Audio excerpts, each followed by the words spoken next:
What's up, fellas? Zan for Forward Progress Madden. I'm back with another edition of the Madden 15 podcast series that I'm doing regarding gameplay, impressions of the gameplay, talking about presentation, things of that nature. This podcast will be a little bit shorter because I'm going to get straight into the details of the actual gameplay itself, things that I think are better about Madden 15 compared to Madden 25, things that stayed roughly the same from Madden 15 to, from Madden 25 to Madden 15. And we'll talk briefly about presentation as well. So, first thing we'll go ahead and talk about is the presentation, because that's the thing that I focus on the least. Those of you who know me in the community know that I am somebody who enjoys, playing the game itself. I'm more of a X's and O's guy.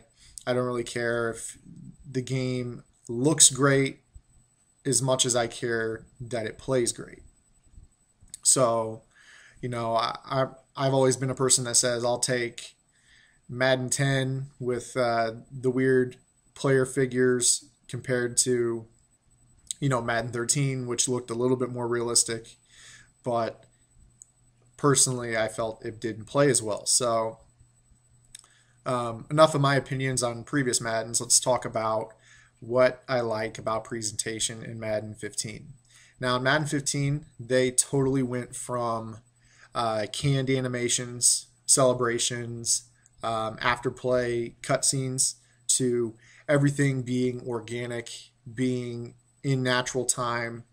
And the best way that I can illustrate this is by saying that basically things that you see in the post game or the post play, what we used to call cutscenes, are now things that you can see when you actually go into the replay mode. So after you score that touchdown and Alfred Morris goes into the end zone, you used to get basically a screen wipe, and then it would show Alfred Morris doing the home run swing.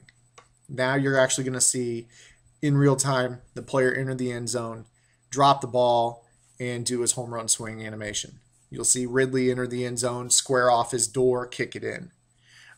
These are all things that you can see without the actual canned animation cutscenes that we used to see in Madden 25. And you'll be able to see them when you watch replays in the game as well.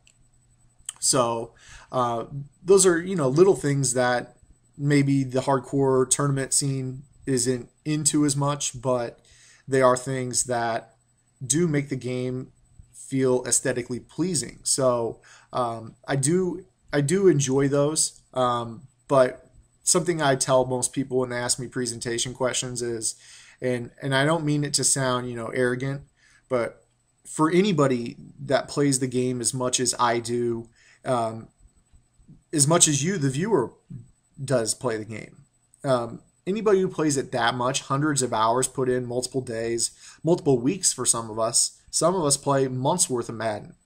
Some of us play it year round. I'm basically a one game player. Anybody who plays it as much as we do, you get to the point where everything becomes stale anyways. So I've never been one to really complain about Phil Simms saying the same thing over and over, because I'm going to hear everything Phil Simms has to say anyways, because I'm going to play hundreds, if not thousands, of games of Madden over the course of 1 year. So I'm going to hear it all anyways. Same thing goes with people who talk about, oh, we need halftime show.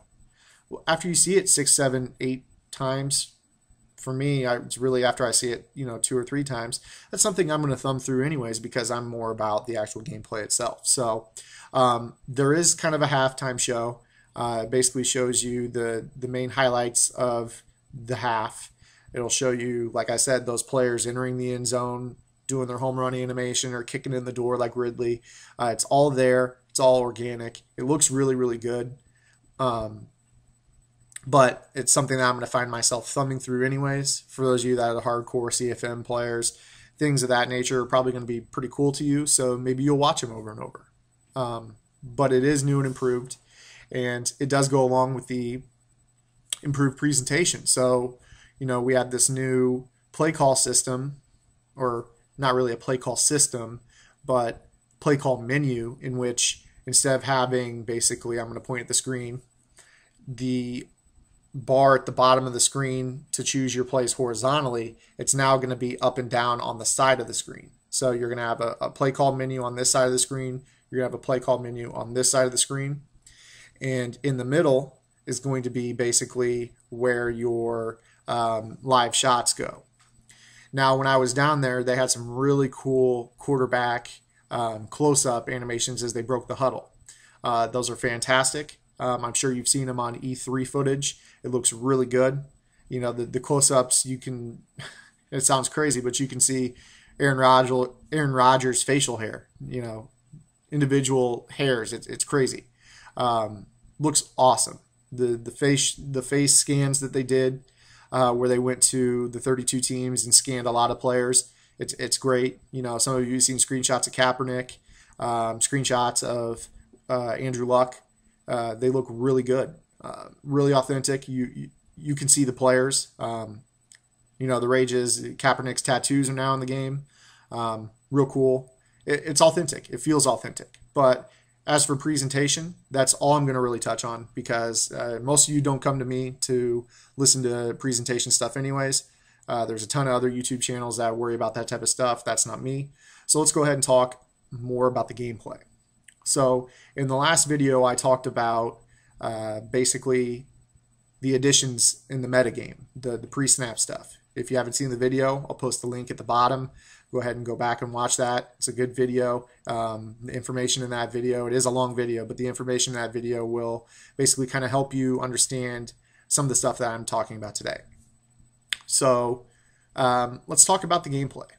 I mentioned that there were some plays that were moved in the last video, namely the QB wrap. So anybody who's played Madden in the past 2 years knows that the QB wrap, it's not at all a design play in which the running back is supposed to get the ball, but for some reason in Madden, your front seven seems to warp towards the running back fake away from the QB, and it basically leaves your QB one-on-one with the cornerback on the side that the QB is running to.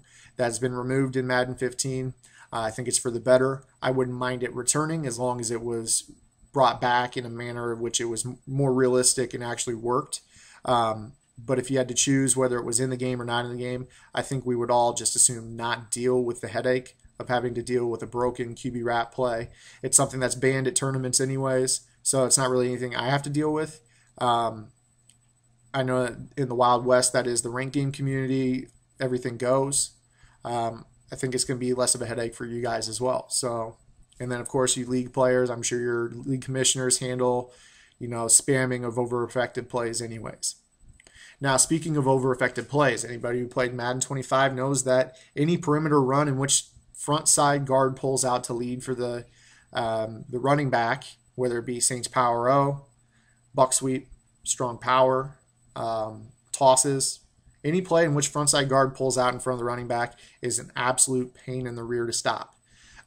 This year, those are toned down, and it's not as much that it's toned down and that the runs don't work. They still do work, but I'm basically going to go through and kind of explain how play call logic is going to affect how the gameplay feels when you're playing against an opponent or the computer. So everybody's played that guy who's essentially going to come out and run one or two run plays, and they like to throw like shotgun Y trips, 4 verticals, and then they just like to spam that tight end route, that basically that angled streak over the middle that gets separation versus man, and for some reason zone doesn't cover it very well. Everybody's played that guy. That guy's not very good at Madden, but you know, he's a pain in the rear to deal with for you know, basically 2 quarters until you realize that, hey, this guy's only got 3 plays. That guy is not going to give you a headache in Madden anymore, and here's why. So basically the way Madden 15 plays is that if you do not mix up your calls, the defense is going to basically adapt to what you're doing. So let's say you want to run buck sweep over and over and over. You know, if you're running it, I'm just going to pick an arbitrary number.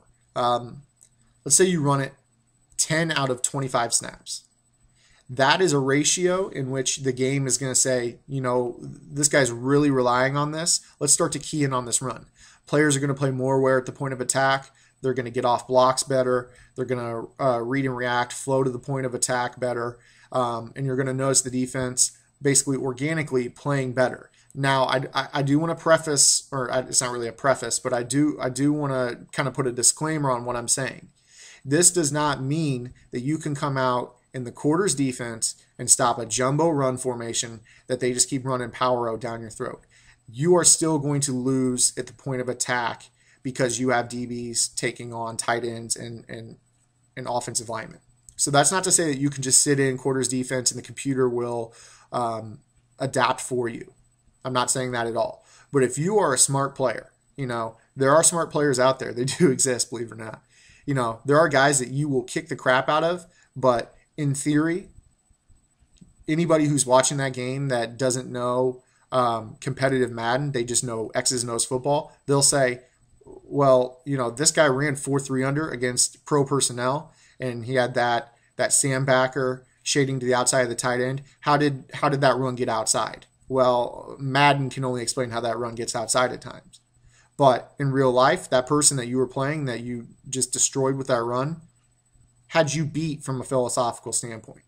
So Madden is going to allow philosophy to kind of return in a way, but I don't want to say that the computer is going to do everything for you. Don't think that that's what I'm saying at all. So when you spam certain plays or run concepts, that is, it's not just from a formation. If you run buck sweep out of shotgun Y trips tight end slot, which is in the Carolina Panthers playbook, if you run that 2 or 3 times and then you decide to try to get tricky and run buck sweep out of the tray open, which is also in the Carolina playbook, your defense is going to realize that is the run concept that you want to hit over and over and over. And they're still going to play strong at the point of contact. So you're going to need to mix up your inverted veer with your buck sweep. You're going to need to mix up your read option with your inverted veer. You're going to need to mix up the shotgun counter with your buck sweep. You're going to need to mix up quarterback powers in with that. You're going to need to call inside zones to keep the defense honest. You're going to have to run a lot of stuff and mix it up well to keep your opponent off balance, as well as the AI smarts and adaptivity off balance as well. So I really feel that that's a realistic thing, that they've taken a step in the right direction. I think it's something that can only improve. But right now, I feel like that is something that's going to make rank games better. It's going to make CFM games better because the computer is going to adapt to what you're doing. So that guy in your CFM that just spams the same play over and over and destroys the CPU for thousands of yards rushing with the same player. Like, why is Roy Halou rushing for 3,000 yards in my CFM? That guy is going to have to mix up his calls now against computer. And he's going to have to mix them up against human opponents too. So it's going to make the quality of the competition better. It's going to make tournament Madden more fun to watch, because who really enjoys watching people run, QB wrap over and over and over, or Saints Power O over and over and over? Sorry, lockdown, but I'm just saying. I mean, you ran Saints Power O 40 times a game. It's effective, and you're a smart player for it. And I'm not trying to, just attack lockdown. This really goes for any player. Who really enjoys watching Madden in which it's one run play 3 times in a row, and then if it's 4th and manageable, you might even run that same run play again. Everyone in the room knows it's coming, including your opponent, but for some reason it just works. The defense is going to play smarter now. So I really do enjoy that. The next thing I want to talk about is how the shading works. I did a pretty in-depth talk about how the shading works. So something I didn't touch on is that shading works in man and zone this year. Anybody who knows the individual shading assignment had to be done in previous Maddens in plays that were 2-man under. It didn't work out of a cover 1 man, didn't work out of cover 0 blitzes, and it didn't work in zone. Now this year, the shading works from both man plays and zone plays. It'll make the defense play according to the zone rules, but it will still maintain the integrity of the zone. So basically in a cover 3 versus trips, the outside corner is going to be told to pick a point between the outside and the slot and split the difference. Now, if you tell this corner, hey, I want you to play outside of the outside receiver, he's not going to get way outside of the outside receiver and give up the slot receiver and the outside receiver to the inside. He's just going to kind of leverage that outside receiver a little bit more while splitting the difference. So they do play smarter. Like I said, if your opponent's spamming corners and you want to do the coverage audible defend sidelines, it's going to lock it down. If your opponent's just throwing drag, drag, drag, slant, drag, post, if you want to play defend the middle better, you can use the middle shade. If you know your opponent's going up top and you want to play the get deep without showing pre-snap that you're playing deep, maybe bait your opponent into a lob. You can do the coverage shade back, so they'll drop way back post-snap. If you know that on 4th and short that they're either going to run the ball or try to throw a tight end leak over the middle, you can shade down where they're going to play super aggressive, kind of like NCAA. Same goes for man coverage. They're going to get real aggressive. They're either going to play the slant hard if you shade to the middle. They're going to play the fade better if you shade to the outside. And if you know they just want to lob streaks, it's going to basically play a good over the top coverage in which they're not going to be in trail coverage the whole way down the field. So shading does work in both man and zone. So what else? The hot routing system, or I did talk about the hot routing system in the previous video, but I want to talk about the no-huddle. The no-huddle this year does kind of have an NCAA switch where you can set the pace. You can set the pace to a chew clock, which kind of reminds you of NCAA, in which between plays it'll kind of chew off about 5 to 10 extra seconds of the play clock for you. So that way you aren't sitting, basically watching the paint dry on the wall as you're trying to run the clock out. You can set it to aggressive, in which you'll kind of take a Peyton Manning or a Joe Flacco muddle huddle approach, and basically you'll rush to the line of scrimmage. And when you know huddle now, you're going to be given access to your entire playbook as far as the personnel that you have on the field. So if I come out in single back doubles, when I know huddle, I'm going to be given my whole playbook.